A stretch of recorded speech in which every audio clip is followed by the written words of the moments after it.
Bueno, Shabbat Shalom familia, bienvenida a esta nueva sección de esta porción número 16 de Parashot que venimos durante el año, ¿no? Ya vamos en la parashá número 16 y esta parashá tiene por nombre Beshalach, ¿listo? Beshalach que hace referencia al despachar, o sea, despachar de o despedir de, como en un tenor de echar a alguien, ¿listo? Como que ya no quiero que estén aquí, ya quiero que se vayan. Entonces, yo quiero que ya se vayan de aquí, no quiero que estén más. Entonces, hace referencia a Beshalach de esta manera. ¿Listo? Como que en la echada. Entonces, ya vamos a leer el versículo. Esta parashá va desde, como les dije, Éxodo, capítulo 13 versículo 17 al 16. ¿Listo? Entonces, como siempre, familia, bueno, se puede decir Beshalach o Pshalach, así, Pshalach, como casi comiéndose la B, pero como comía así, Pshalach, Pshalach, Pshalach. ¿Listo? Despachar de o así. ¿Listo? Para que ya lo vamos a leer, entonces déjeme, yo ya cierro aquí y ya lo acomodo. ¿Listo? Para que lo tengamos aquí presente, entonces. Bueno, déjame yo organizo algo acá también, por favor. Listo, voy a cerrar la pizarra porque para continuar, ¿listo? Pshalach.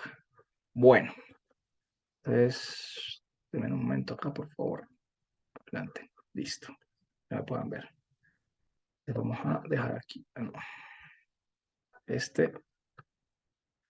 Eso. Excelente, porque es que aquí tengo la. Y aquí ya largo este. Eso. Listo. Bueno, familia.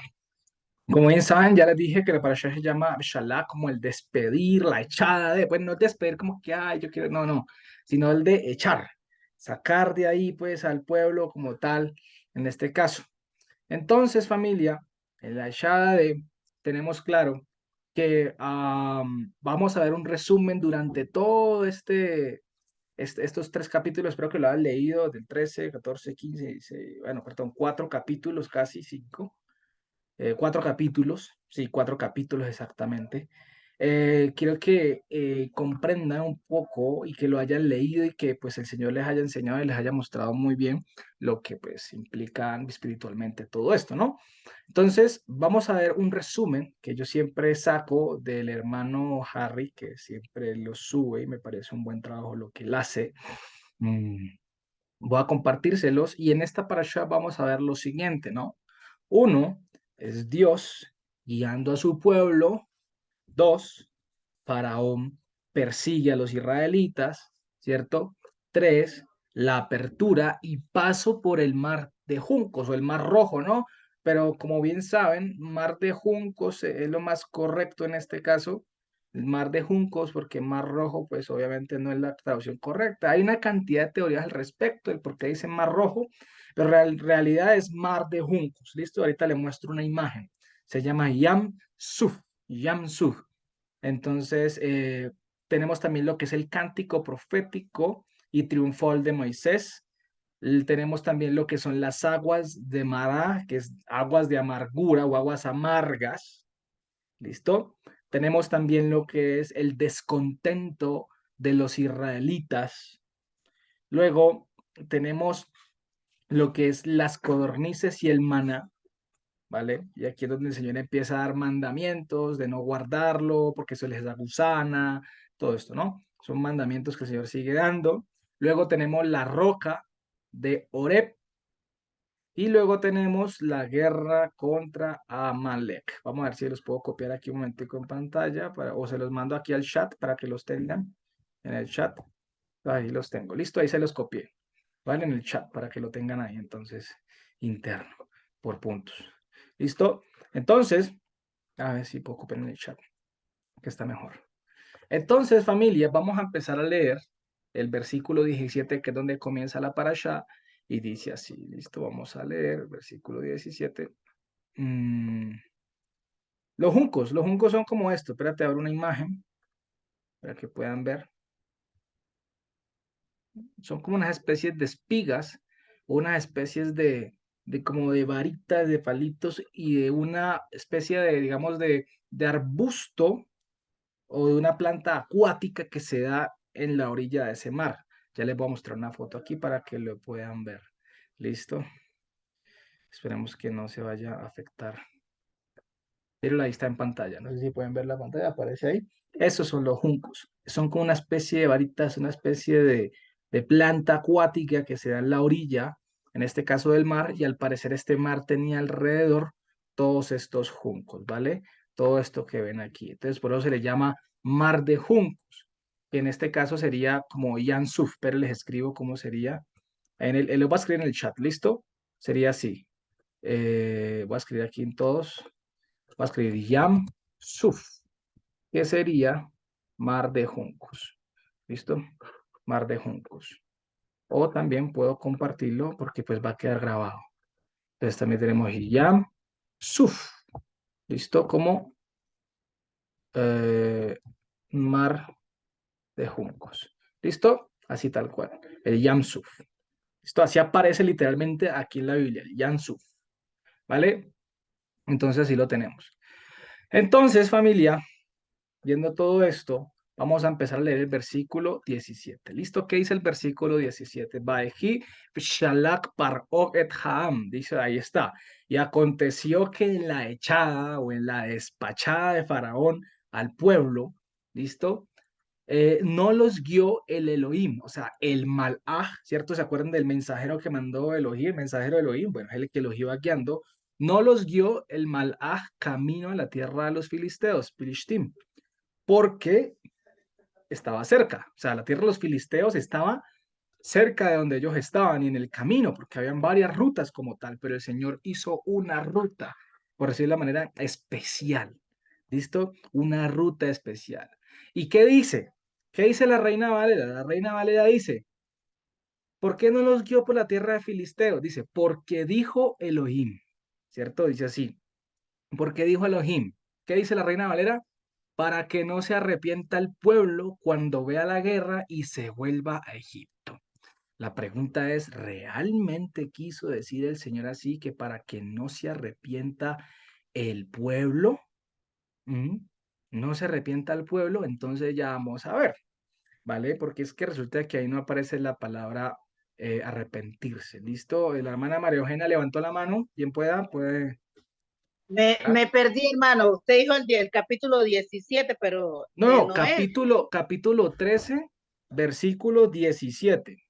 Oh, ya, gracias. ¿Listo? Entonces, Ya. Entonces, listo.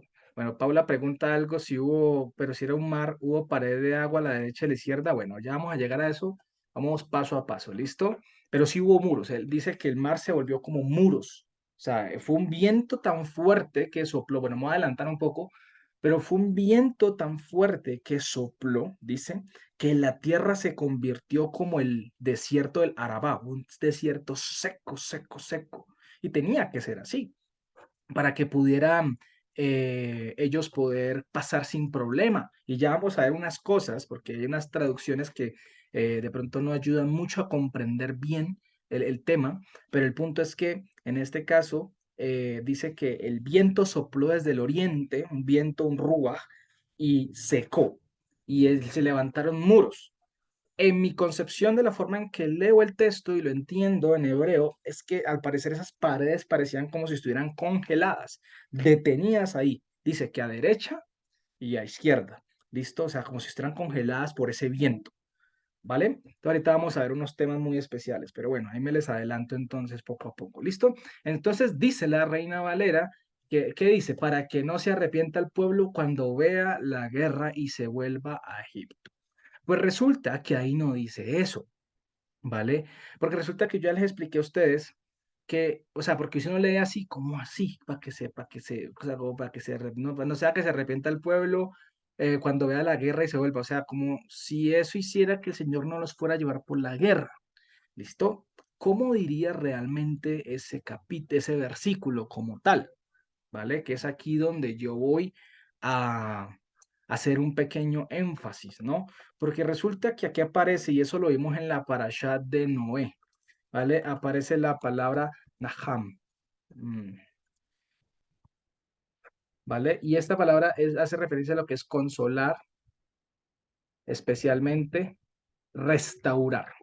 ¿Listo? Hacer que sean consolados, restaurar. Y es la palabra que aparece ahí. Es la misma palabra que utilizan en Noé cuando dice que Dios se arrepintió. Y yo les expliqué a ustedes que Dios no se arrepiente, ¿no? Sino que allí hay una consolación, o sea, que lleva a una restauración. ¿Listo? Una promesa de consolación.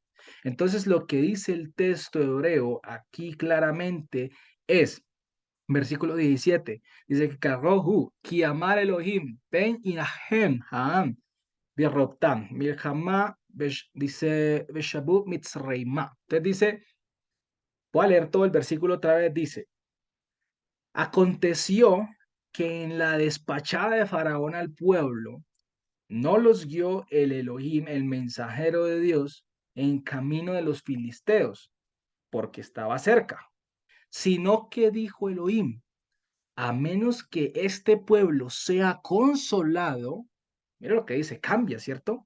Sea consolado o restaurado, cuando vean guerra, se volverán a Egipto. Así debería ser el texto. A menos que este pueblo sea consolado, restaurado, cuando vean guerra, se volverán a Egipto. ¿Cómo así? Si ahí no dice la palabra arrepentir, ¿cómo así que a no ser que sean consolados? ¿Listo?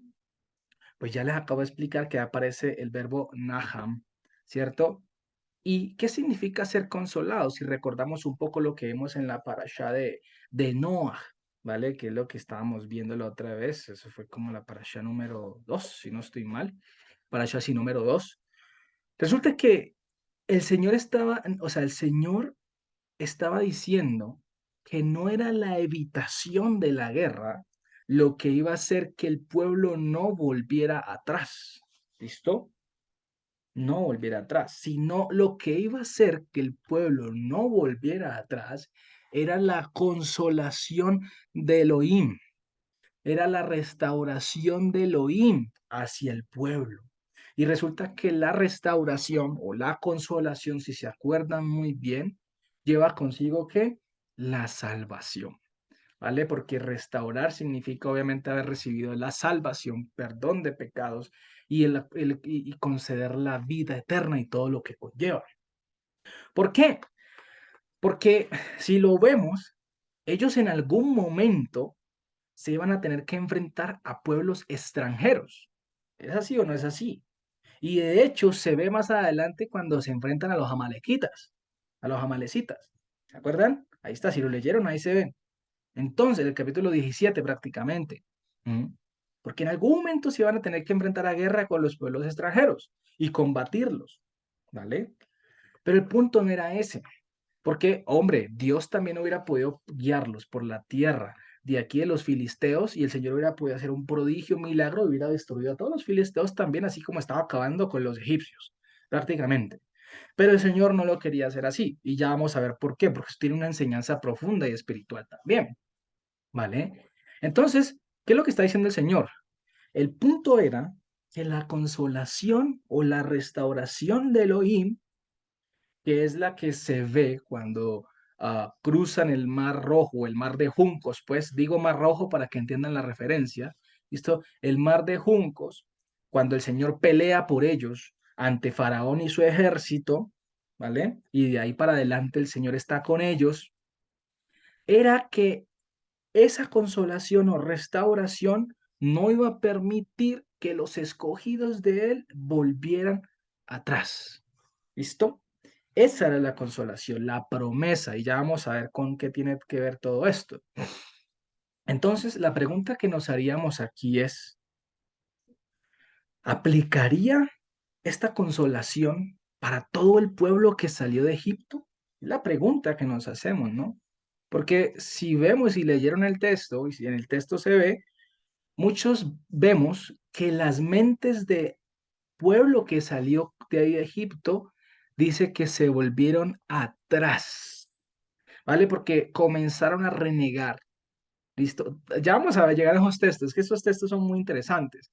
O sea, dice que cuando vieron el peligro, ¿cierto? Que vieron al ejército egipcio ahí, dice que se volvieron, o sea, porque no es que diga que se volvieron atrás, pero se nota que sus mentes volvieron atrás. ¿Por qué? Porque comenzaron a renegar y a murmurar de lo que Dios estaba haciendo con ellos. ¿Listo? Ya vamos a llegar allá, ya. Entonces, y después de que cruzan el Mar Rojo, vemos cómo ellos murmuran también, o sea, acaban de ver semejantes 10 azotes, ven cómo el Mar Rojo se abre, ven cómo el mar se traga a todos los egipcios, ¿cierto? Ven una columna de nube que va delante de ellos en el día y ven una columna de fuego que va con ellos en la noche y los guía, que los protegió del faraón durante toda la noche mientras cruzaban el mar de juncos o el mar rojo. Y a los 3 días dice que ya tenían sed y empezaron a renegar y a decir, ya nos trajiste a morir aquí, no tenemos nada de beber. Y empezaron a gritar a Dios, a reclamarle, a quejarse. Imagínense el ser humano como es. Pero aclaro, estoy seguro de que no eran todo el pueblo que salió de Egipto. Fueron una gran mayoría, pero no todo el pueblo que salió de Egipto. Entonces, cuando sus mentes empiezan a echar para atrás, a murmurar, comienzan a socavar la autoridad de Dios, que en este caso eran Moisés y Aarón. Y empezaron a irse en contra de Moisés y Aarón, que llega un punto donde Moisés le dice, hey, es que ustedes no están murmurando contra mí, ustedes están murmurando contra el Señor. ¿Vale? O sea, claro, cuando tú hablas mal de una verdadera autoridad de Dios, sea hombre o mujer, ojo, no estás hablando en contra de esa persona, estás hablando en contra de Dios, en contra del que lo capacitó y lo ordenó para ser autoridad ante el pueblo de él. Entonces, esta consolación o esta restauración viene para aquellos que han de ser salvos por él. ¿Vale? ¿Se acuerda cuando les expliqué lo del verso de Isaías que dice Nahamú, Nahamú a mí? ¿Cierto? Que dice consolado, consolado, pueblo mío. Pues ahí dice restaurado, restaurado, pueblo mío. ¿Vale? Al parecer la primera restauración, porque aparece 2 veces, es la venida de Mashiach. Y la segunda restauración es cuando Él venga totalmente por su pueblo. ¿Listo? Porque la primera restauración trajo una cantidad de beneficios. El Ruach HaKodesh, que pues, lo es todo en ese sentido, el poder del Señor, las promesas, bueno, quitar el pecado de encima de nosotros, etcétera, ¿vale? Esa es la primera consolación, la primera restauración. Y la segunda es cuando el Señor venga. ¿Listo? Entonces, por eso hablamos de una consolación, de una restauración. Y cuando tú consuelas, trae restauración. Cuando tú vas a consolar a alguien, ¿qué dice la palabra en 2 Corintios? Consuélense unos a otros, así como el Señor los ha consolado a ustedes. ¿Cómo así? Cuando tú consueles a alguien, no solamente des palabras como de cajón o frases de cajón, ay, todo va a estar bien. No, tú tienes que ayudar a esa persona, a ese hermano, a esa hermana, a levantarse, a que esa persona sea restaurada y establecida en Dios, literalmente, a través de su palabra, a través de sus promesas. Obviamente, esto se hace, estamos hablando entre pueblo de Dios, ¿no? Porque esto no se hace con un gentil, porque el gentil no va a entender esto, a no ser que el Señor le toque el corazón y empiece a transformarlo. Estamos hablando entre el pueblo del Señor. Eso es ayudar a consolar. Eso es, la consolación trae restauración. ¿Listo? Entonces, en este caso, la consolación y luego la restauración viene para aquellos que son salvos por Él. Y los que son salvos por Él, ya hemos visto, no vuelven atrás. ¿Vale? Una persona que es salva por Dios puede tener caídas, puede tener deslices, puede tener unas fracturas, puede tener algunas cosas, pero esa persona lo último que piensa en su vida es volver atrás. Esa persona lo que hace es, a pesar del dolor, a pesar de la angustia, a pesar de la vergüenza ante el Señor, se levanta y sigue, ¿vale? Es como cuando un niño se cae, él no muchas veces él no se pregunta por qué se cae, él sigue. Y a veces, mire, se lo digo por experiencia, una vez se le da mucha, pero mucha prevalencia a ciertas caídas que tenemos, ¿vale? No estoy diciendo con esto que no analicemos y reflexionemos ya siendo adultos y conscientes del por qué nos caímos. Pero lo que voy con esto es que no podemos dar trascendencia a las caídas como que, "Ay, pero ¿por qué me caí? Uy, y paso horas, meses, semanas pensando en, no, hombre, ya, listo, me caí, Señor. ¿Qué pasó? No, pasó esto. Ah, bueno, listo, entonces ya sé que este fue mi tropiezo. ¡Pum! Cierro todo de ahí y ya, me paro y sigo caminando. ¿Listo? Ya está. Pero pero el que no es creyente vuelve atrás, porque nunca estuvo. ¿Listo? Vuelve atrás. Entonces, con esto quiero decir que el Señor no es que nunca nos vaya a evitar la guerra, ¿vale? Porque es que mire que a ellos les tocó enfrentarse después y les tocó volverse diestros en guerra y todo.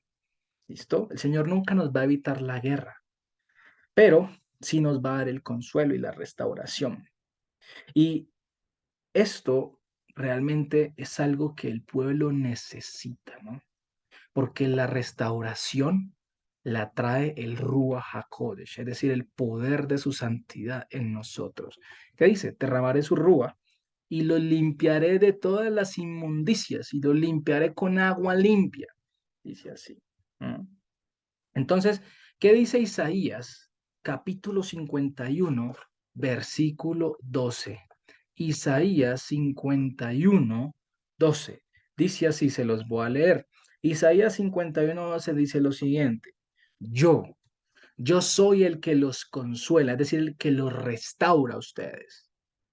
¿Quién eres tú que temes eh, a los hombres mortales de los hijos de Adán? Los hijos de Adán hace referencia a todos los gentiles, aquellos que no son llamados por Dios. Dice que como la hierba serán dados, es decir, quemados al fuego, ¿vale? Entonces mira, Él es el que nos restaura, no podemos temer. Y eso es lo que estaba pasándole al pueblo de Israel cuando los egipcios se vinieron detrás de ellos. Empezaron a tener miedo, de los hombres, de las personas, ¿vale? Nosotros no podemos por temor a la gente empezar a hacer lo que a la gente le agrada, que es ahí donde viene un gran conflicto, ¿no? Puede ser papá, puede ser mamá, puede ser abuelo, abuela, hijo, hija, nieto, nieta, primo, prima, mejor amigo, lo que sea. Pero tú, por temor a los hombres, a los gentiles, no puedes dejar de agradar al Señor, ¿vale? Eso es muy importante porque primero es el Señor y eso nos lo va enseñando el Señor con el tiempo, ¿vale? Eso nos lo va enseñando con el Señor con el tiempo, porque recordemos que el temor a Dios significa imitarlo a Él, porque hay dos tipos de temores, el temor que genera miedo y el temor a Hashem, que también genera miedo a Hashem, porque respeto saber que Hashem hace así tema, te pueden morir, pero ese temor de Hashem conlleva que viene a través del Ruach, porque lo dice la escritura, ¿cierto? Ese temor me lleva a imitar a Dios, es decir, a Yehoshua HaMashiach. ¿Listo? Imitarlo a él. Entonces, Dios aquí en este punto, en este pasaje, ya estaba prometiendo consolación para el pueblo, que sin importar guerras, amenazas o porvenires, ¿cierto? Ellos no iban a retroceder. Y hablo de los salvos, ya ahorita les digo por qué. Porque la salvación para los que son salvos está firme, ¿listo? Por eso dice la escritura, ¿se acuerdan lo que dice Pablo en Romanos? ¿Qué nos podrá, en Romanos 8, qué nos podrá separar del amor de Elohim? ¿Qué nos podrá separar de la obediencia a Elohim? ¿Qué nos podrá separar del temor a Elohim? ¿Mm? Nada. También la escritura nos dice que Hashem no nos ha dado, dice así, no nos ha dado un ruach de temor y cobardía, ¿vale? Sino de qué? De poder, es decir, de capacidad de hacer las cosas en él y de dominio propio, ¿vale? Eso es importante tenerlo en cuenta. Cuando hay temor en nosotros, cuando hay miedo a la hora de obedecer los mandamientos de Dios, cuando hay miedo a la hora de hacer lo que el Señor dice que hagamos, y esto se lo aprendí a una gran mujer de Dios, una amiga mía, bueno, nuestra, eh, ella decía, y es verdad, cuando hay temor para obedecer los mandamientos de Dios, es porque el Rúa, en ti no está dominando totalmente. Porque el Señor en tu vida no está siendo el centro ni está dominando completamente. Y eso es muy cierto. Eso es real. Porque en el amor echa fuera todo qué, todo temor. Entonces, no puede haber temor a la hora de obedecer la palabra de Dios. Si hay temor, dime. Ni su voz. Ni su voz, exacto. No debe haber temor por escuchar su voz. ¿Por qué? Porque en este caso, si hay temor, es porque tu vida no está siendo dominada 100% por él, ¿vale?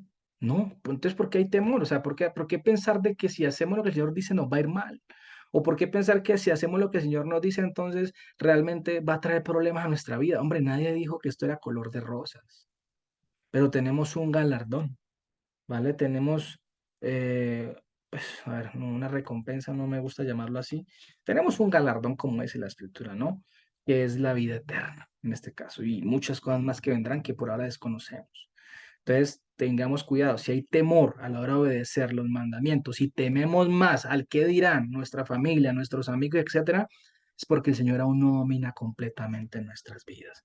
Y tenemos que revisar eso y pedirle, Señor, ayúdame. Mira, me pasa esto, tengo temor de esto. Con el Señor hay que ser transparentes. Hay que ir y llevarlo a lo más profundo y oscuro de nuestras vidas y decirle, Señor, mira, me pasa esto, me pasa lo otro, siento esto, siento lo otro, pienso esto, pienso lo otro, todo. Y el Señor nos va a ayudar a salir.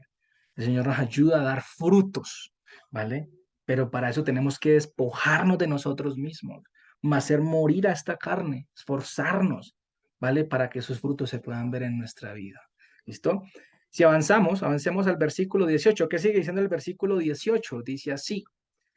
Dice, e hizo rodear Elohim al pueblo, el camino al desierto, vía, ¿a dónde? Al Yam Suf, ahí dice Mar Rojo, ¿no? Pero el Yam Suf, ahí aparece Yam Suf, que es el mar de juncos. ¿Y qué dice la Reina Valera? Aquí hay otra corrección que debemos hacer muy, muy importante. Dice así, y subieron, dice así, ¿y qué dice? ¿Qué dice la Reina Valera? Y subieron los hijos de Israel de Egipto armados. A ver, calmamos aquí, hagamos una pausa.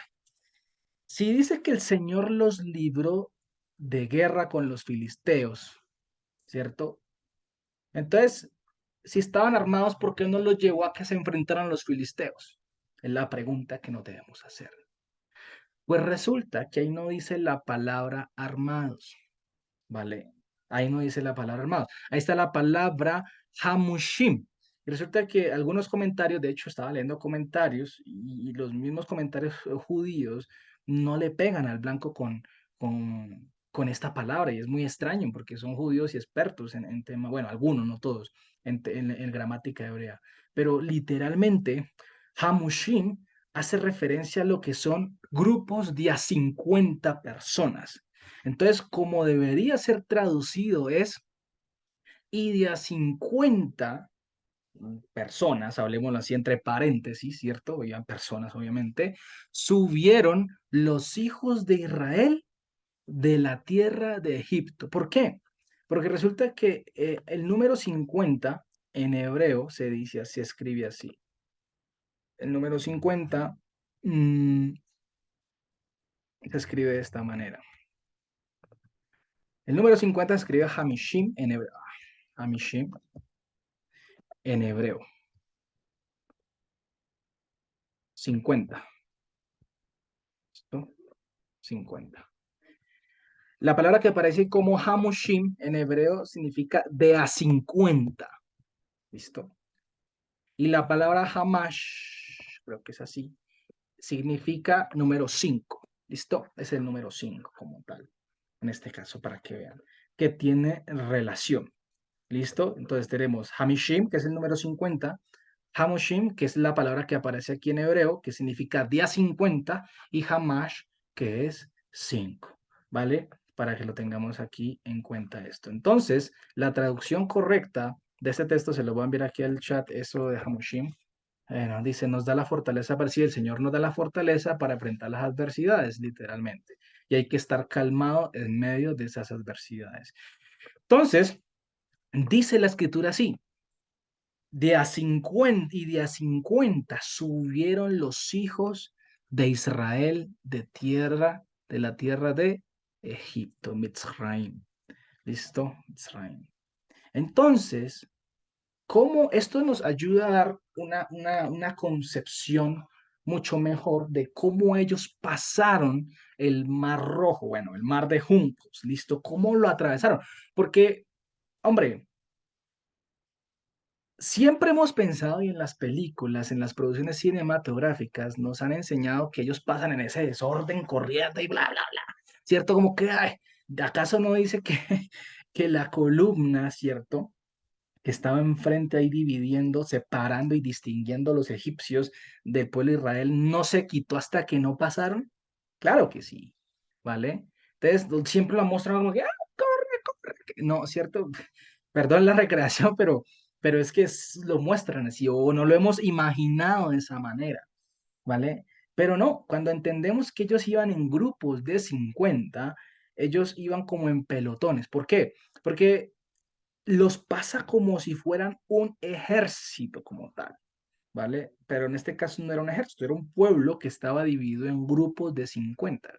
Y es curioso porque en el tema de las divisiones que hay en la Army, que es todo lo que tiene que ver con los temas militares o en la policía, se manejan este tipo de divisiones de A3, de A12, de A20, así, y también grupos de 50. Hay nomenclaturas de 50 y cada grupo tiene un qué?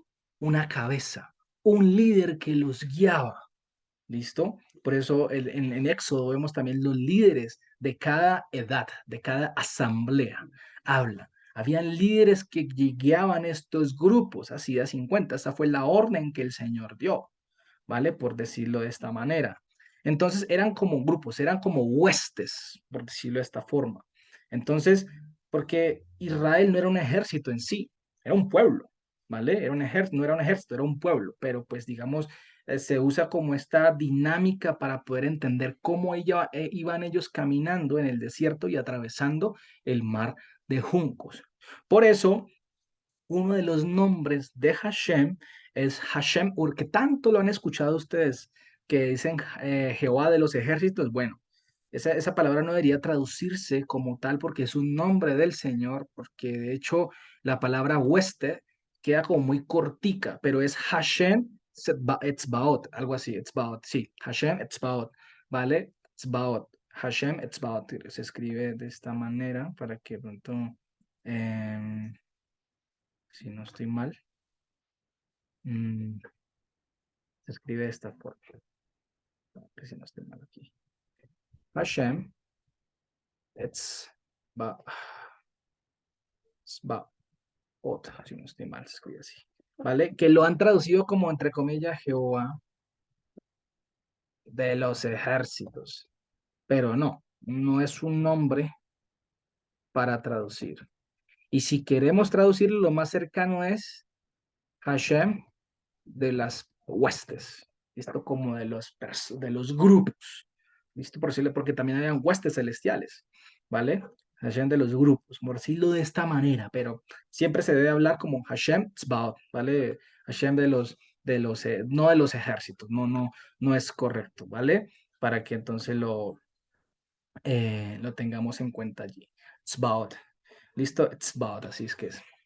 Entonces, continuando con los textos, esto es lo que tenemos que tener en cuenta. Y si analizamos, de hecho, en los capítulos anteriores, vemos como el mismo Hashem dice que iba a sacar a sus Etzbaam, creo que aparece así la palabra Etzbaam, que son sus huestes, refiriéndose al pueblo de él, a Israel. Entonces, cuando decimos Hashem Etzbaot, o que lo traducen mal como Hashem de los ejércitos, o bueno, no digamos mal, pero pues la traducción no es la correcta, podríamos verlo como Hashem, el de las huestes, el de su pueblo, ¿listo? Por decirlo, como dibujándolo de esta forma para que me entiendan. Entonces, cada vez que se encuentren con este nombre, no lo traduzcan como Hashem de los ejércitos, no, porque él no tiene ejércitos, por decirlo de esa manera, como nosotros no somos un ejército del Señor, ¿listo? No, somos su pueblo, ¿vale?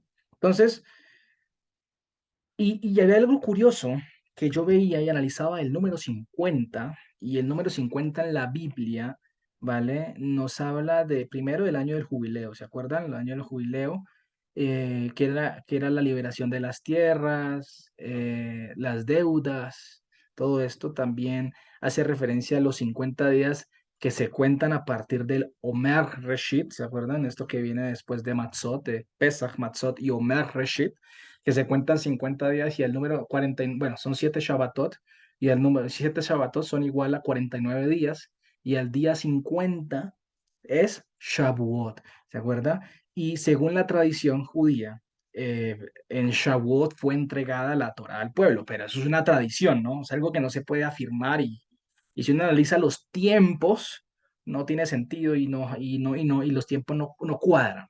¿Vale? No cuadran los tiempos, pero eso es una sola tradición judía. ¿Listo? Pero hay algo que el Evangelio sí ratifica y el Evangelio sí afirma, y es que, ¿qué descendió en los 50 días después de que Mashiach ascendió? El Ruach HaKodesh, la promesa, ¿vale? El poder de la santidad sobre sus escogidos. ¿Cómo le llaman? El consolador, ¿no? El restaurador. Por eso la consolación va de la mano con el Ruach HaKodesh en nosotros. Él es el que nos restaura. Se debería traducir mejor como el restaurador. ¿Verdad? El restaurador. Me parece que es mucho más, más práctico, ¿no? A la hora de entenderlo, más pedagógico. Entonces sigamos leyendo, vamos a seguir leyendo rápidamente. El versículo 19 dice, y tomó Moshe los huesos de Joseph, ¿cierto? El que gobernó en Egipto, con él. Dice, porque con juramento les hizo jurar a los hijos de Israel, diciendo, visitará Elohim a ustedes, y subirán con ustedes mis huesos. ¿Listos? Dice así.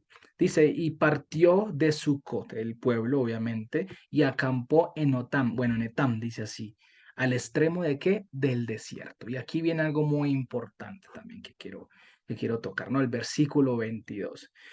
Dice así, del 21 y el 22. Dice así, y Hashem andaba delante de ellos de día en la columna de nube, ¿cierto?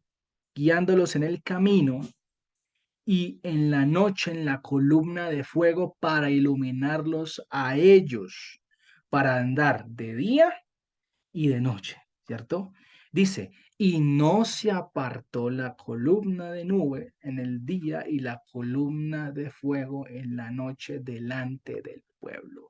Y esto es muy importante tenerlo en cuenta porque aquí hay una enseñanza que literalmente sentía que el Señor me entregaba y me daba mientras leía estos textos.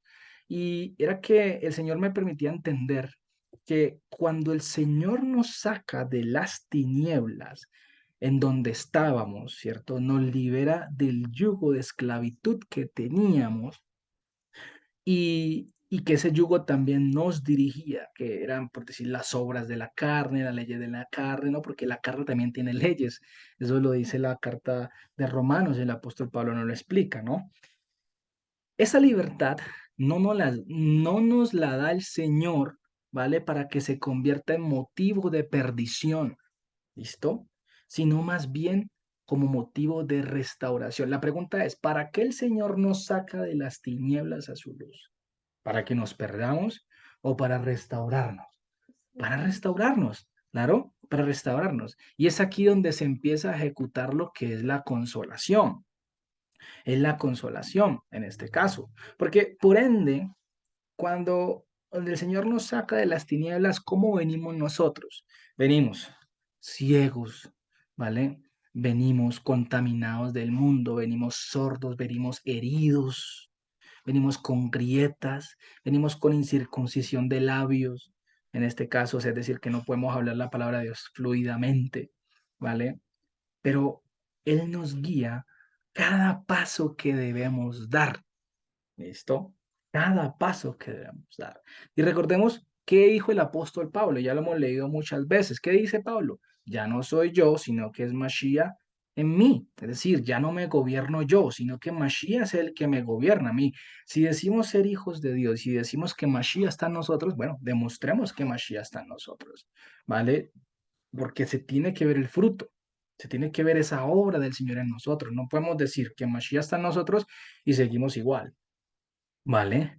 Seguimos igual. Algún cambio se tiene que ver, por más mínimo que sea. Y a veces sí, nos toca esforzarnos más porque nos falta a veces esforzarnos mucho. Entonces, pero tenemos que esforzarnos. Pero lo importante es que el cambio se vea, por mínimo que sea el fruto, se tiene que notar. Y eso es lo que da testimonio de un verdadero converso, de una persona llamada por Hashem, que no importa el fruto tan pequeño que dé, lo importante es que lo empiece a mostrar y ese fruto se empiece a cultivar y para que se cultive tiene que alimentarse con buena agua, con buen abono, con buena palabra, en buena tierra, ¿no? Entonces, la tierra en este caso, de acuerdo a la palabra del sembrador. Entonces, en este caso, somos buena tierra de Hashem que ha depositado su semilla y por ende tenemos que empezar a dar fruto. Pero él esa tierra que hace, le empieza a quitar, la empieza a limpiar. Si uno analiza la agricultura, él empieza a hacer todo ese trabajo en nosotros, que es a nivel espiritual. ¿Listo? Y recordemos también lo que dijo Mashiach, apartados de mí, nada pueden hacer. Entonces, así que es ahí donde en el desierto nosotros, como inexpertos que somos cuando salimos de la esclavitud, que no cono, claro, pues el pueblo 400 y pico años de Egipto que iba a conocer las extensiones del desierto, no las conocía para nada, se podía perder, ¿vale? No, literalmente no tenía idea por dónde caminar, por dónde ir. Por eso Él es nuestro camino. Él es el único camino. Él es la puerta del redil. Nosotros somos sus ovejas, literal. Dice que primero entra el pastor y luego van sus ovejas. Él es el que nos guía en todo tiempo. Ujú. Entonces, no podemos en un ataque emocional, ¿listo? Ir a combatir las tinieblas. ¿Por qué dice la escritura que los evitó que se desviaran por la tierra los filisteos? Porque es que el Señor, o sea, cuando eres recién convertido y cuando el Señor te llama, no puedes ir a tirarte de cabeza a combatir las tinieblas porque eres un inexperto. ¿Mm? O sea, y pensar que no, ya estoy listo para el mundo espiritual. No, todo es poco a poco, con paciencia. Y cuando me refiero a combatir las tinieblas, no me refiero a ir a reprender horas a Satanás en oraciones y hacer cultos de reprensión y ayuno. No me refiero a eso porque eso ni siquiera es bíblico y no tiene nada que ver, porque esa no es la lucha espiritual. En lo personal considero que eso es un culto a Satanás porque le da más importancia al diablo que a la misma palabra del Señor. ¿Vale? Y uno tiene que huir de esos lugares que no edifican en nada. Más bien ahí creo yo, y lo digo por experiencia, están los demonios, ¿vale? Porque, como decía un predicador mexicano, esa cuerda o esa cadena con que atan a Satanás es tan larga como de aquí a la luna, porque mantiene suelto. Si me hago entender, lo atan todos los días, pero mantiene suelto. Esa cadena es como de aquí a la luna o al sol, porque es larga y mantiene suelta todo el tiempo. Esa no es la lucha espiritual.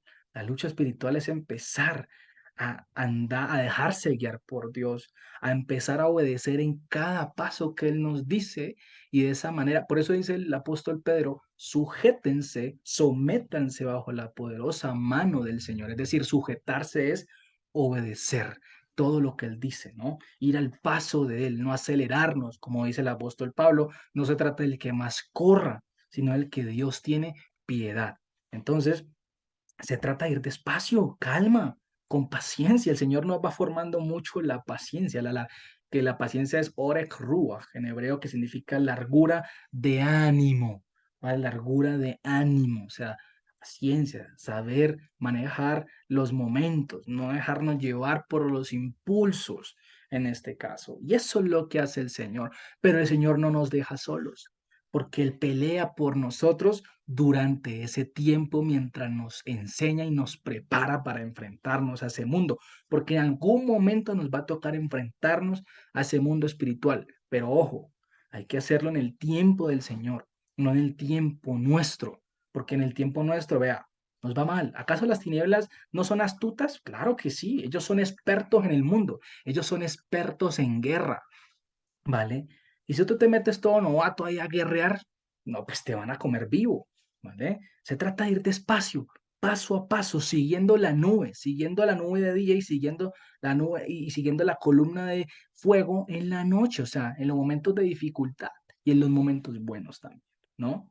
Entonces, ¿cuándo estaban estas columnas? Estaban en el día, ¿listo?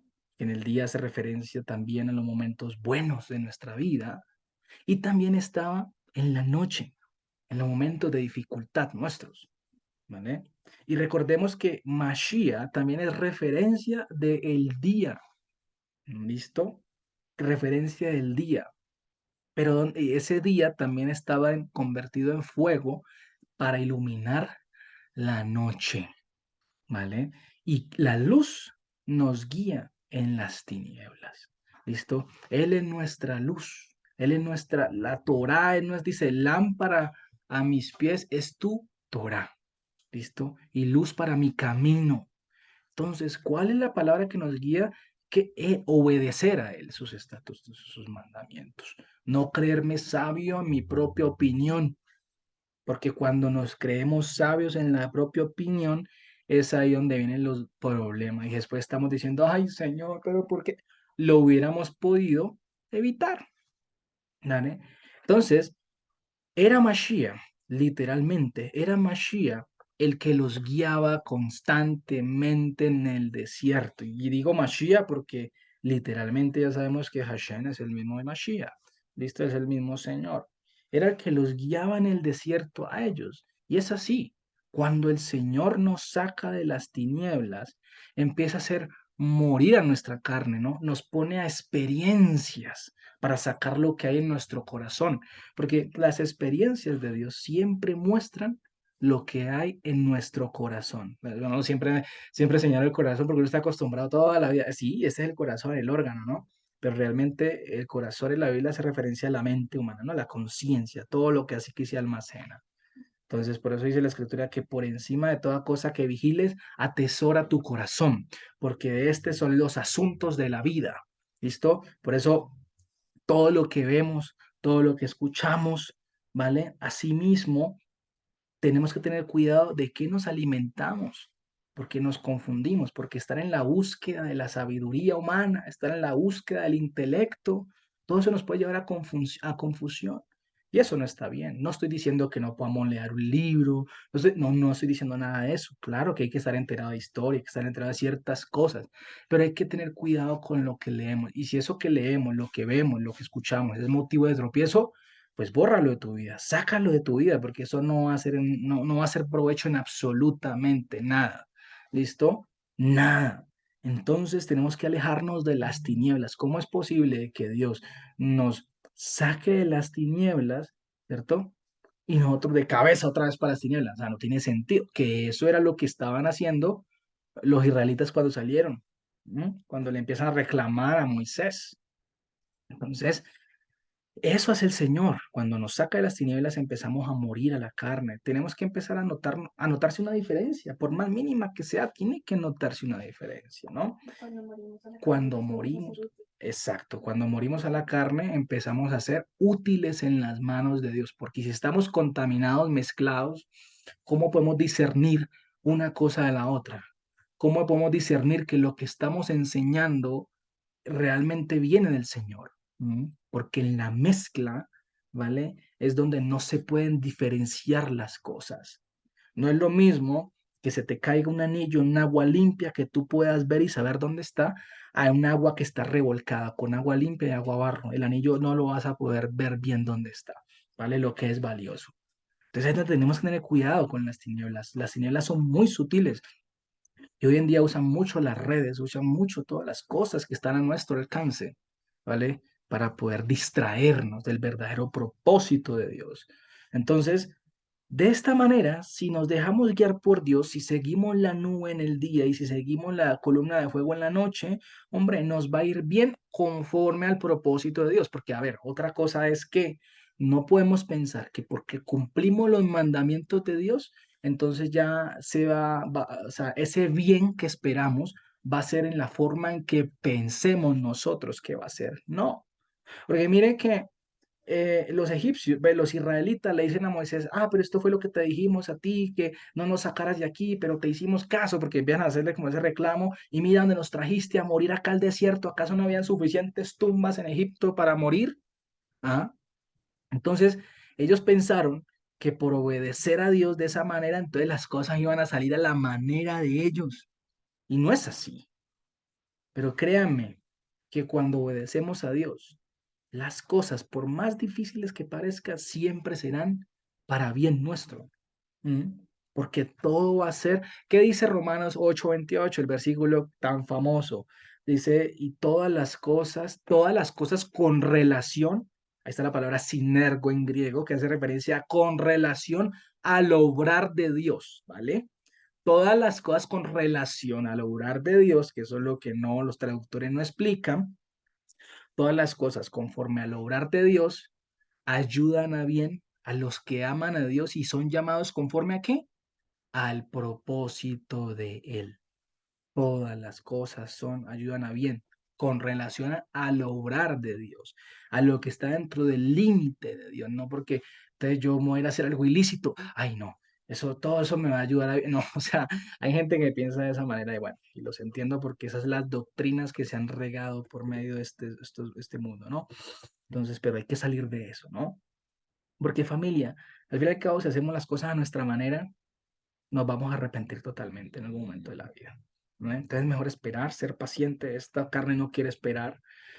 Y sin embargo, cuando la embarramos, el Señor en su infinita piedad nos saca de allá y dice, ay, venga para acá, mío.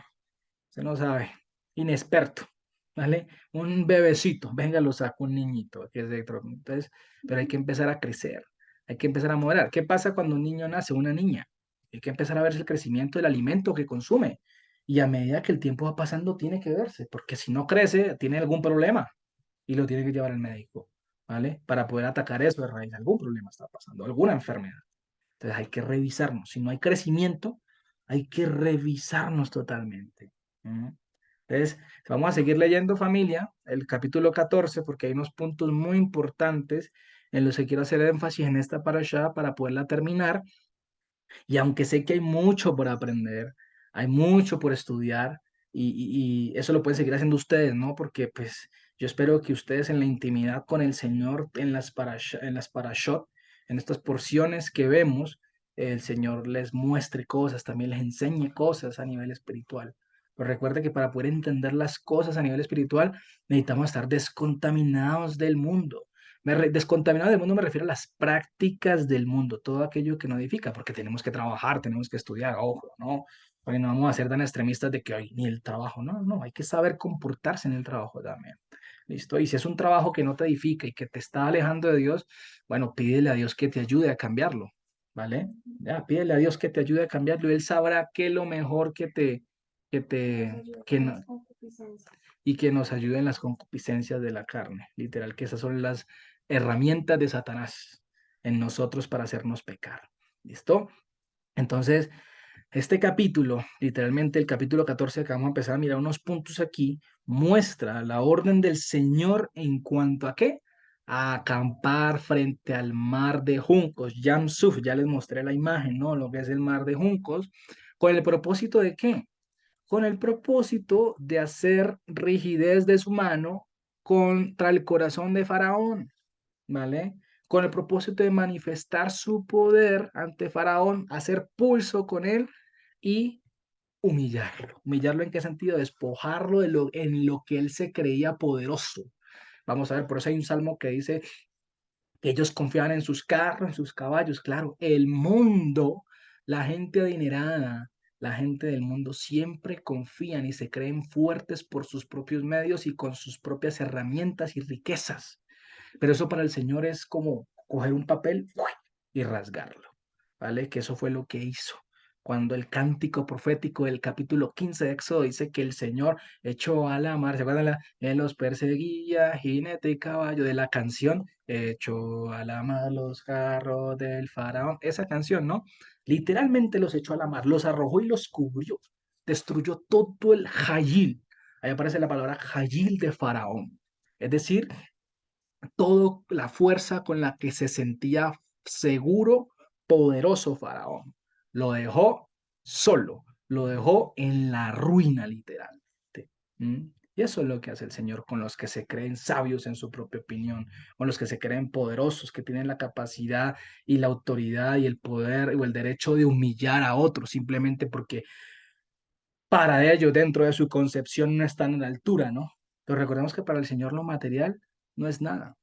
El Señor nos puede dar lo que quisiera, pero muchas veces no nos lo da porque no estamos preparados para ello. Y si el Señor nos lo va a dar, nos va a preparar para poder recibir aquello que anhelamos y que si está dentro del propósito de Dios, no también. Hay que saber entender eso. Entonces, leamos el versículo 1 y 2. Dice así. Y comunicó Hashem a Moisés diciendo, comunica a los hijos de Israel que vuelvan y acampen delante de Piharirot, dice así, Piharirot, ¿cierto? En medio de Migdol y en medio del mar, delante de Baal Zephon, ¿cierto? Que establezcan el campamento sobre o por el lado de, pues, del mar, listo, frente al mar. Resulta que aquí hay algo muy interesante que supuestamente la arqueología ha encontrado y esto es lo que se conoce como Pit-Harirot, ¿cierto? Pit-Harirot, esta imagen que les voy a mostrar aquí, ¿vale? El campamento, el campamento de los israelitas estaban aquí. Vamos a ver si puedo escribir acá, ¿no? Ellos estaban aquí acampando todo esto, ¿no? Aquí estaban, toda esta playa. Fíjese, habían otras salidas, habían otras rutas. ¿Por qué el Señor los metió por ahí? Porque los planes del Señor no son como los nuestros. Y el Señor siempre lo hace con el propósito de ¿qué? De avergonzar las tinieblas. Solo que tenemos que hacer nosotros, obedecer. Y dice, mire, mire el camino por el cual venía, por aquí, por este camino en medio de las montañas. Mírelo, acá está. ¿Vale? Espero que se me dé el dibujo por acá. ¿Vale? Claro, entonces yo siempre me preguntaba, bueno, ¿por qué no, por qué la nube los bloqueaba, la columna de nube los bloqueaba, ¿no? ¿Y por qué no pasaban por otros lados? Claro, no podían pasar por otros lados porque todo esto son montañas rocosas. Y el único camino para llegar a esta playa es este que estaba aquí.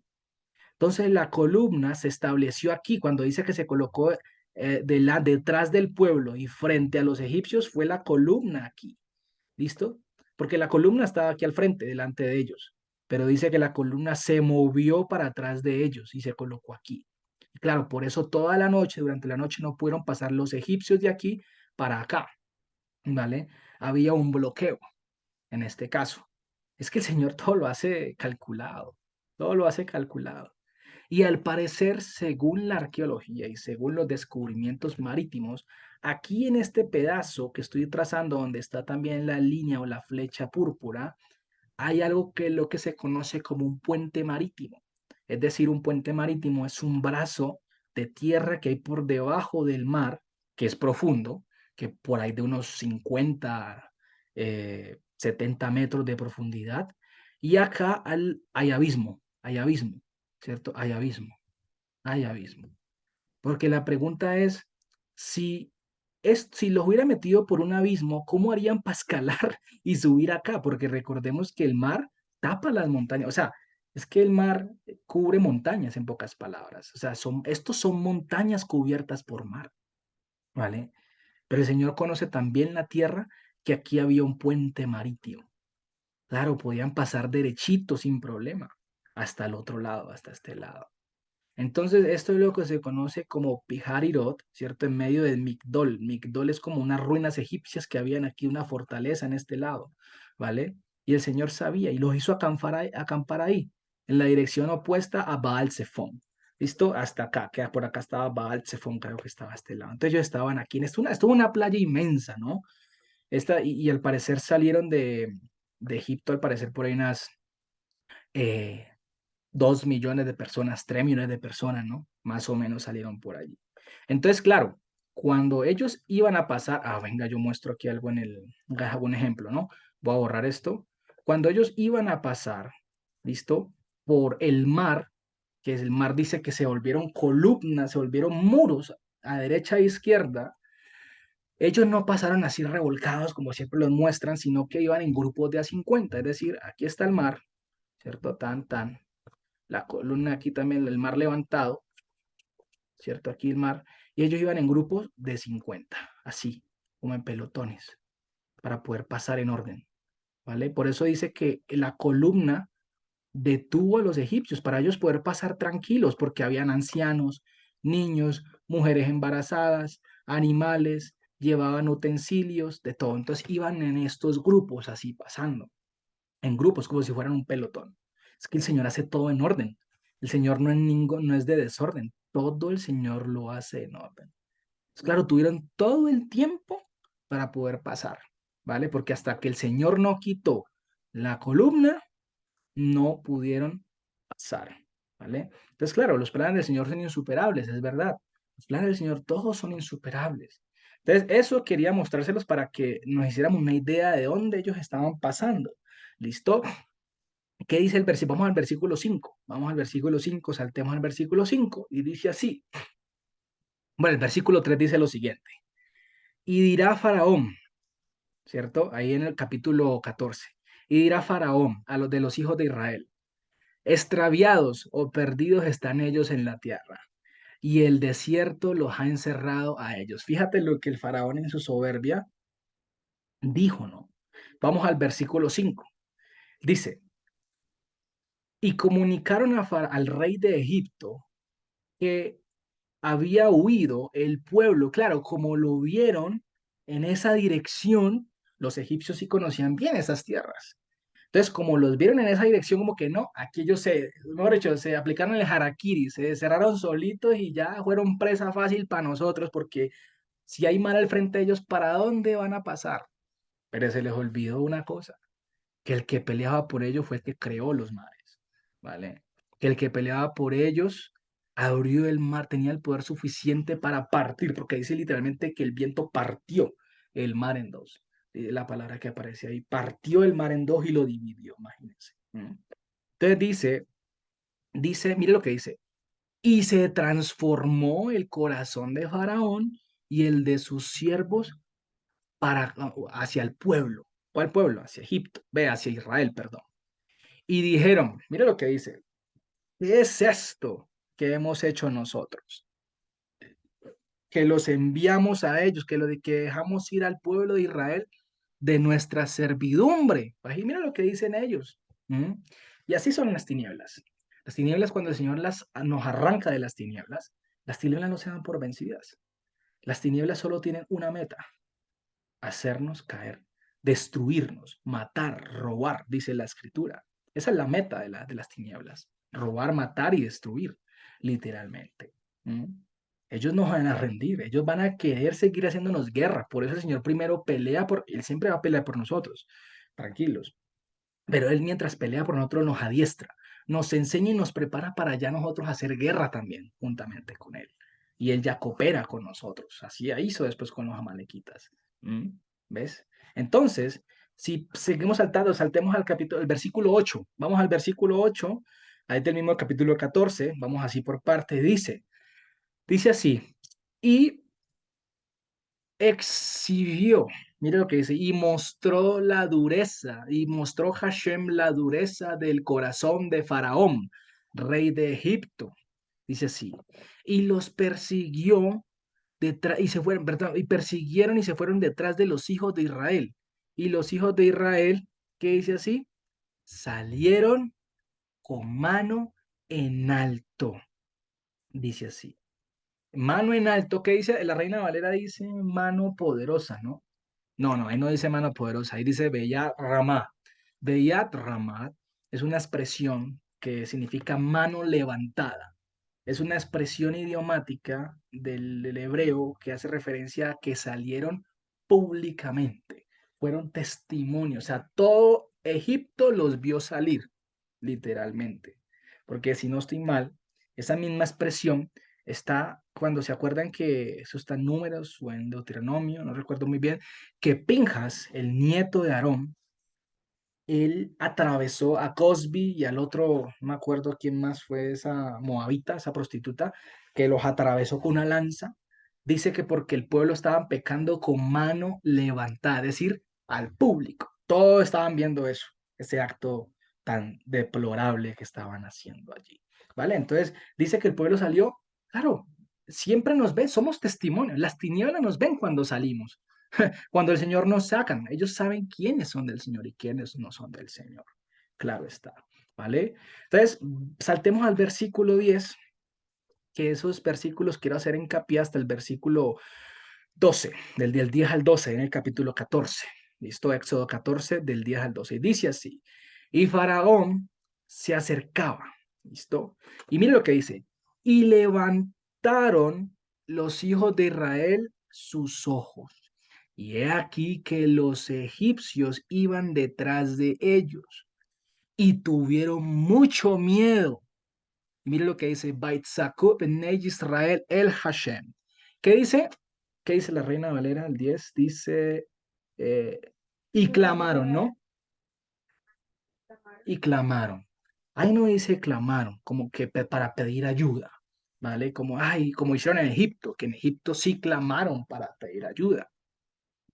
Ahí dice, y gritaron. O sea, y gritaron en tono de queja. O sea, como quejándose, no pidiendo yo, sino, como renegando, literalmente, a Hashem. Mira lo que dice. ¿Y cómo renegaron?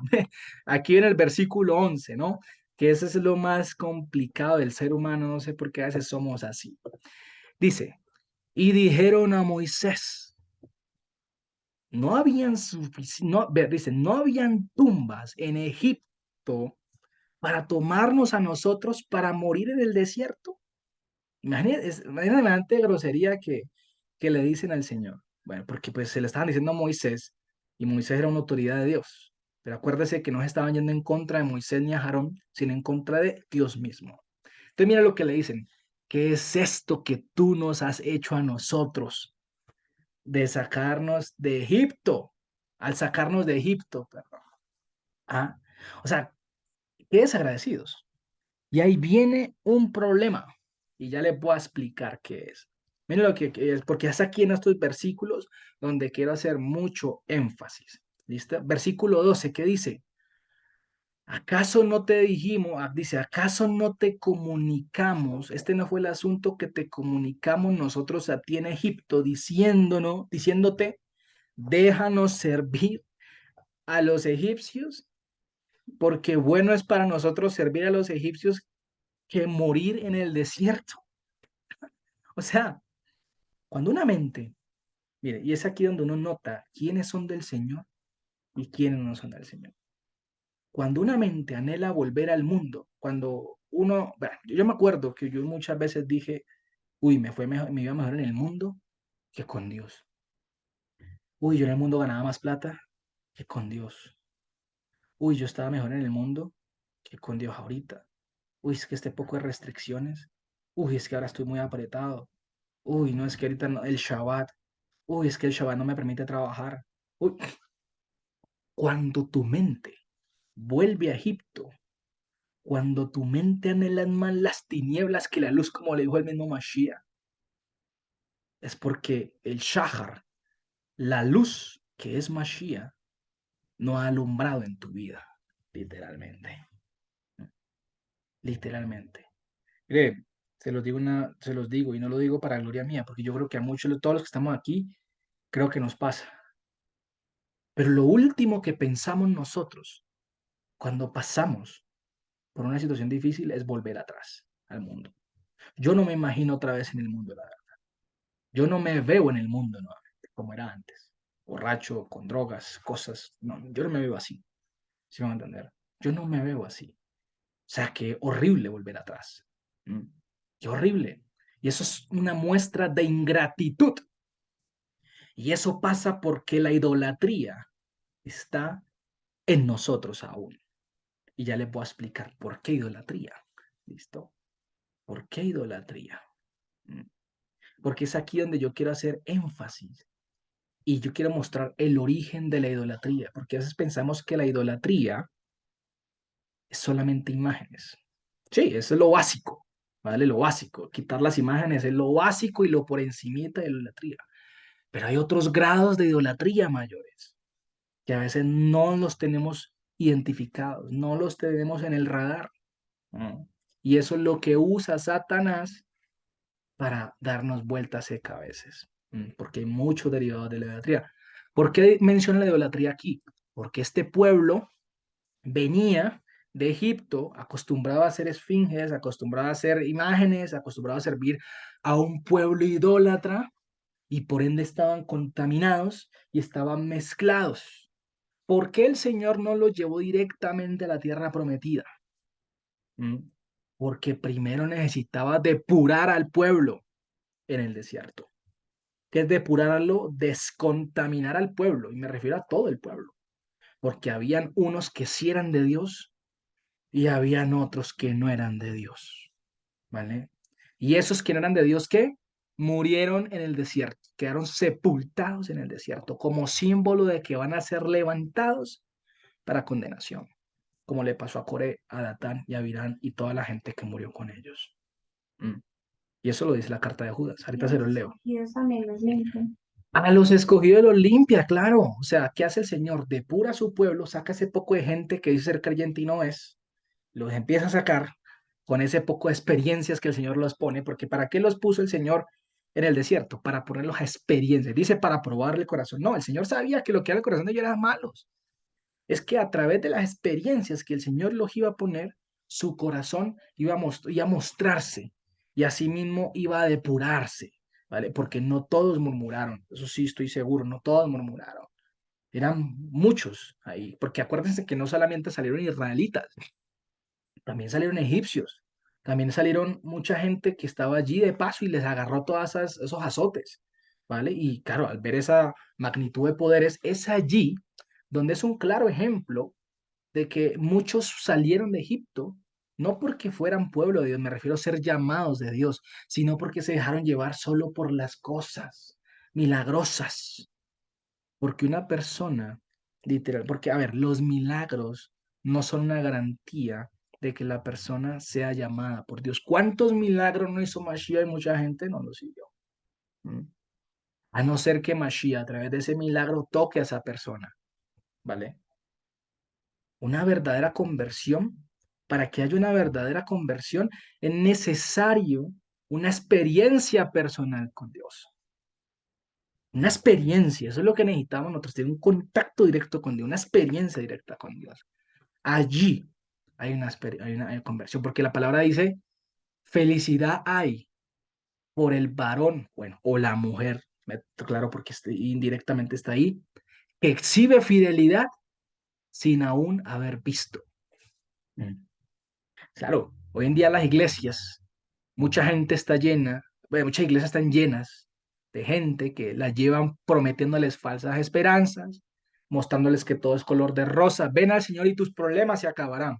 ¿Quién dijo eso? ¿Mm? ¿Quién dijo eso? Esas son palabras humanas, son palabras infladas, sazonadas con levadura, ¿vale? No con sal. E inflan, pero se inflan y usted las pinche y le devuelven.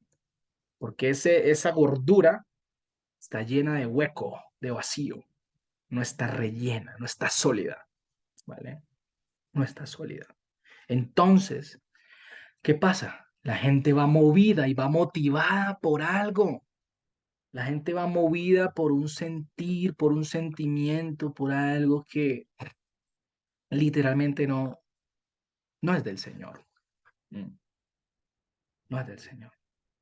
Entonces, eso pasaba. Por eso eran las experiencias. Idolatría, literalmente, sí, como está escrito en el que coloca mi madre en el grupo, es todo aquello que esté por encima de Dios. Y para esto, que entendamos muy bien la idolatría, ¿cierto? Quiero mostrarles un mapa que el profesor Eric de Jesús compartió. Quiero basarme porque me parece un mapa muy bien hecho, muy bien estructurado, un mapa conceptual que el profesor Eric hizo hace mucho tiempo y lo compartió, el cual desglosa de forma muy clara y precisa el comportamiento del ser humano. No sé por qué estaba yo haciendo esta enseñanza y me acordé de ese mapa, lo tenía por allá en un archivo. De este mapa me acordé. Y ese mapa nos va a servir mucho para entender. Y yo se los comparto, ¿listo? Porque eso es de uso público. Para que entendamos el comportamiento del ser humano cuando dejamos que nuestras concupiscencias fluyan. ¿Mm? Y también muestra cuando las personas no son del Señor. Por no entregar las concupiscencias a Dios. ¿Listo? Ah, bueno, los que somos llamados también tenemos un problema, que si no le entregamos las concupiscencias a Dios, como le pasó a David, es un claro ejemplo, pues nos van a jugar una mala pasada.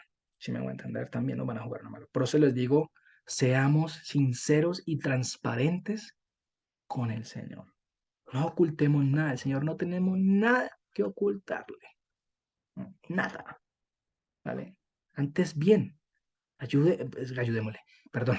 Más bien, hablemosle para que nos ayude.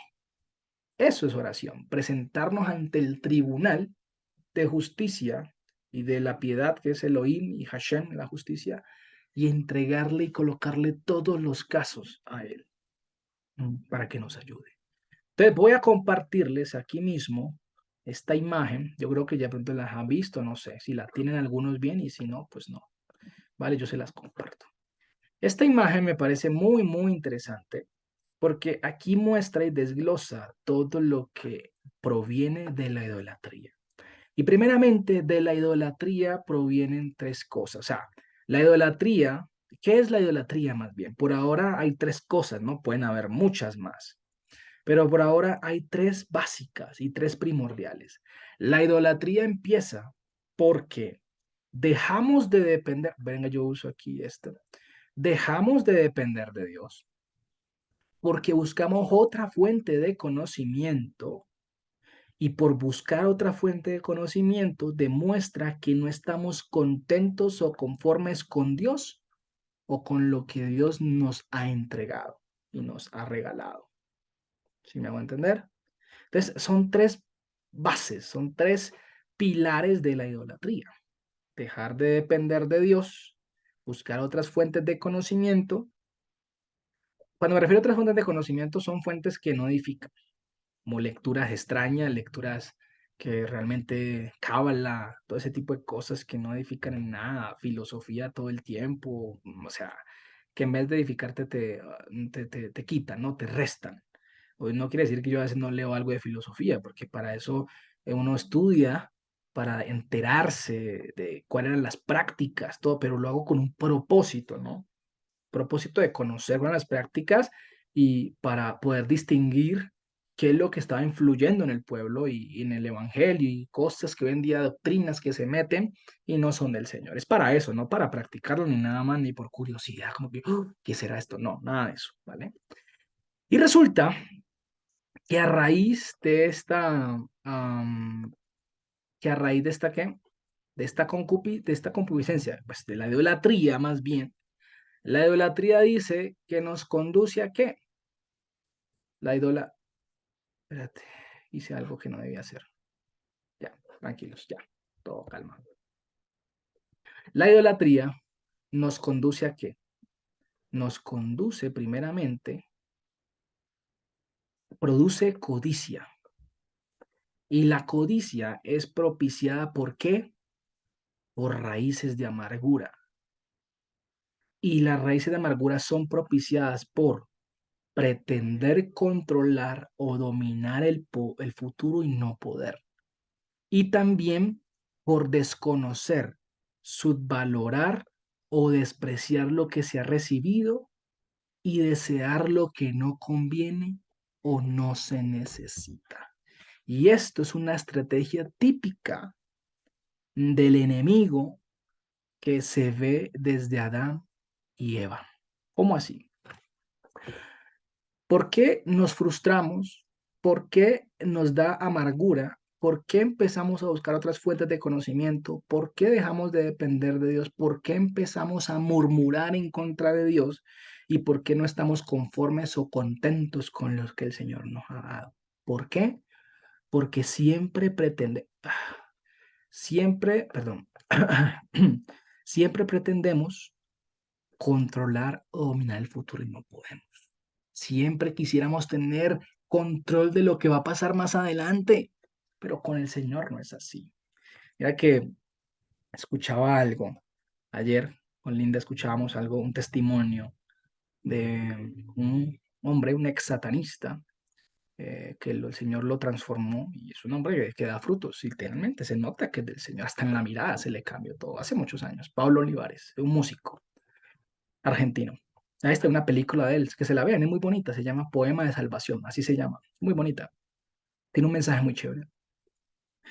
Y la codicia, la amargura, el dejar de depender de Dios, eso también es porque desconocemos o subvaloramos o despreciamos lo que se ha recibido y deseamos lo que no conviene o no se necesita. ¿Cómo así? Fíjate que él decía, con Dios, él decía algo así, con Dios las cosas que pedimos o deseamos o queremos muchas veces no se dan porque no nos conviene, ¿sí me van a entender? O sea, y si nos las va a dar, primero nos trabaja y nos prepara para poderlas entregar. Pero Satanás te entrega lo que tú anhelas rápido. ¿Para qué? Para destruirte, para que te destruyas. Por eso hacen pacto con Satanás. Que Satanás te entrega todo lo que tú quieres. A cambio de algo, obviamente no es gratis. ¿A cambio de qué? De destruir tu vida y que te condenes y no heredes la vida eterna. Pero el único que puede romper ese yugo de esclavitud es Mashiach, Hashem. El único que tiene el poder para hacer eso. Y claro, cuando empezamos a dejarnos llevar por el mundo, empezamos a anhelar cosas que no necesitamos, cosas que no deseamos. Un ejemplo, yo quiero un Ferrari. ¿Para qué un Ferrari en estos momentos? Un ejemplo. Eso es un ejemplo. No es que yo quiera a mí no me gustaría tener un Ferrari, no, la verdad no. Pero ¿para qué un Ferrari? ¿Por qué no pido un Renault, un Sandero, una Stepway, una Duster, algún carro más asequible? Pero no un carro de $2 millones, algo ostentoso. Porque al anhelar eso, me puede llevar, claro, como no tengo los medios, me puede empezar a generar frustración, porque como no puedo tenerlo ya, y empiezo a desbordarme a hacer cosas que no son correctas. Por eso hay mucho joven, muchas personas muertas, porque se meten a negocios ilícitos, solo por la vida fácil y conseguir las cosas ya. Pues claro, empezás a narcotráfico, negocios ilícitos, mentiras, engaños y hacerte rico para poder lograr eso. Pero ese desenfreno te lleva a la destrucción. Y eso fue lo que pasó con Adán y Eva, que despreciaron donde el Señor los había colocado y los frutos que el Señor les dijo que podían comer, porque vieron más necesario y apetecible el fruto de ese árbol que les prohibió comer que lo que el Señor les había dado y les había permitido, lo cual era suficiente para ellos. Porque el Señor sabe lo que necesitamos y sabe lo que es suficiente para nosotros. Pero es nuestra carne, a través de la idolatría, que desea más y más y más y no se sacia. Lo dijo el mismo Salomón, que lo tuvo todo. ¿Mm? Tuvo todo. Y esa fue la estrategia de Satanás con Adán y Eva. Y esa estrategia todavía funciona hasta el sol de hoy. Te quiere hacer ver necesario otras cosas que no te convienen o no necesitas en tu vida. Por ejemplo, un amor en yugo desigual. Eso es un ejemplo también. Tú no necesitas, no te conviene. Hablo de los solteros, pues, o a las solteras. No te conviene. Necesitas a alguien en el Señor. Y para eso hay que esperar en Dios. Porque si yo empiezo a hacer las cosas, a codiciarlo y hacerlo en mi momento y en mi tiempo y me meto con alguien que no debo meterme, en yugo desigual, llevo. ¿Lo van a entender? Y soy presa fácil y empiezan los problemas. ¿Listo? Luego de cuando dejamos de depender de Dios, cuando buscamos otras fuentes de conocimiento o cuando no estamos contentos o conformes con Dios como le estaba pasando el pueblo de Israel en ese momento, que los egipcios estaban detrás de ellos, eso empieza a generar ¿qué? Murmuración. ¿Vale? Murmuración. ¿Y la murmuración en qué consiste? ¿En qué deriva? La murmuración consiste en socavar la autoridad de Dios o la delegada por él. Y para ello se necesitan de qué? De injurias, calumnias, trampas o revueltas, sesiones y contiendas. ¿Qué vemos allí? Empiezan a irse en contra de Moisés y Aarón. Y eso lo vemos en el capítulo 16, si lo leyeron, que dice que, ¿qué le dice Moisés? De hecho, lo tengo por aquí, que Moisés le dice por acá en el capítulo 16. Espérate, no puedo dejar de compartir. Un momento. ¿Qué les dice en el capítulo 16? Les dice por acá, dice, así le dice. Dice, y en la mañana, viendo el peso, el cabot de Hashem, o sea, el peso de Dios, y escucharon, ¿cierto? Viendo la gloria de Dios, porque habían escuchado, dice que escucharon, ¿qué? Murmuraciones sobre Hashem, ¿listo? En contra del Señor. Y les dijo, ¿qué es esto que están haciendo contra nosotros? ¿Murmurando? Y les dijo Moisés después, o sea, ¿por qué dijo Moisés en medio de Hashem a ellos en la tarde? Dice, en la tarde el Señor les dará para que coman carne y en la mañana, ¿cierto? Les dará a ustedes pan, porque el Señor ha escuchado sus murmuraciones, porque han murmurado en contra. Está en Éxodo 16:7, que no estoy mal. Éxodo 16:8, es que está, Éxodo 16:8. Porque el Señor ha escuchado las murmuraciones de ustedes. Porque usted dice, entonces dice así, ha escuchado las murmuraciones de ustedes que han murmurado en contra de Él. Dice, ¿y qué somos nosotros para que murmuren? Porque murmuran en contra del Señor. Ah, cuando empezamos literalmente a murmurar en contra de las autoridades que el Señor establece para enseñar su palabra. O sea, no nos sujetamos, empezamos, esta persona está mal, esta persona nos está inventando las cosas. Ojo, obviamente a la luz de la escritura hay que revisar, ¿no? Si vemos que esta persona tiene razón, pero seguimos yendo en contra, ojo, porque si vemos que hay algo que no es, pues no, se descarta. ¿Listo?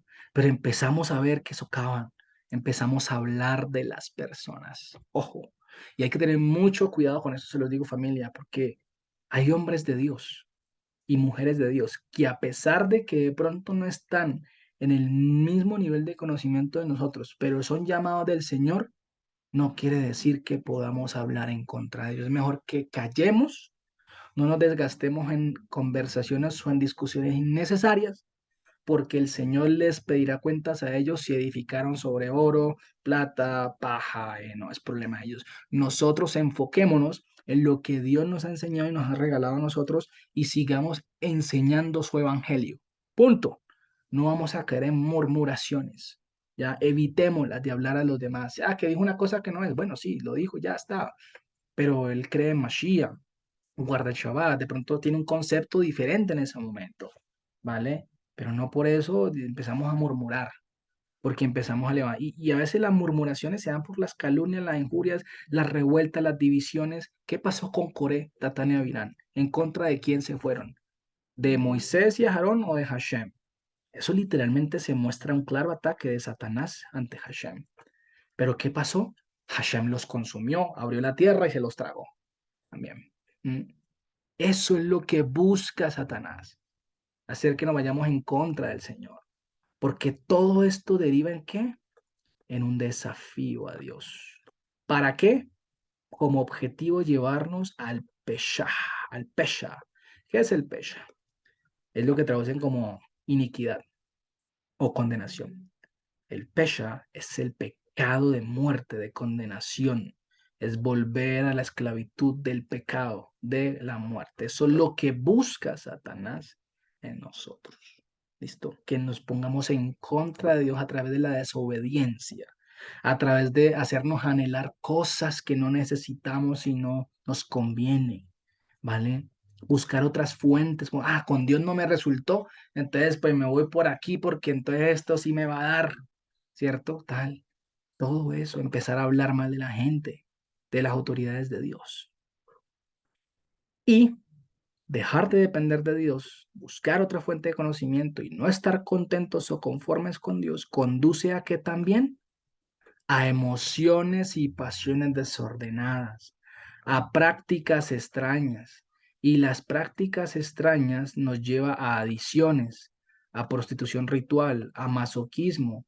Y estas emociones desenfrenadas y ordenadas bajo prácticas extrañas nos llevan a la inmoralidad sexual. ¿Cómo así? No solamente la inmoralidad sexual en el tema de las relaciones sexuales físicas, no, Sí, eso sí, obviamente.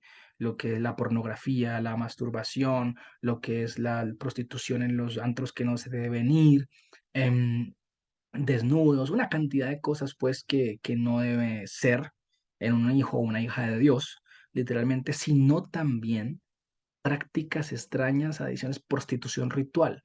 ¿Qué es la prostitución ritual?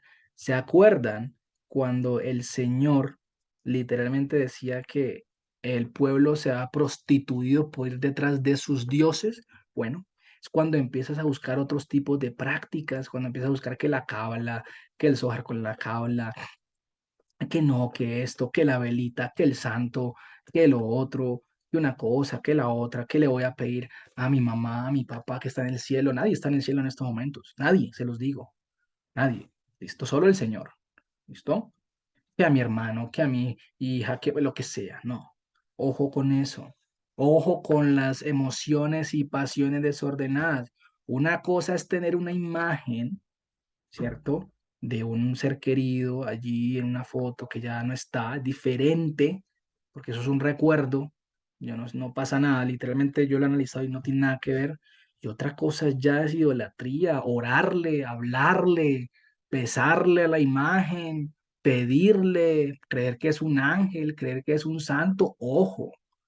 Que esas emociones sí nos llevan a ese tipo de prácticas extrañas y nos vuelven literalmente como un prostituto o una prostituta ritual que practica cosas que no debes. Y el masoquismo obviamente hace referencia a todo lo que tiene que ver con prácticas que causan dolor, pero a pesar del dolor las buscas porque te generan placer. ¿Listo? O sea, te generan placer. Y no solamente las desligo espiritualmente, sino también las uno a nivel físico, como está en Levítico 18, que está todas las normas de inmoralidades sexuales. ¿Listo?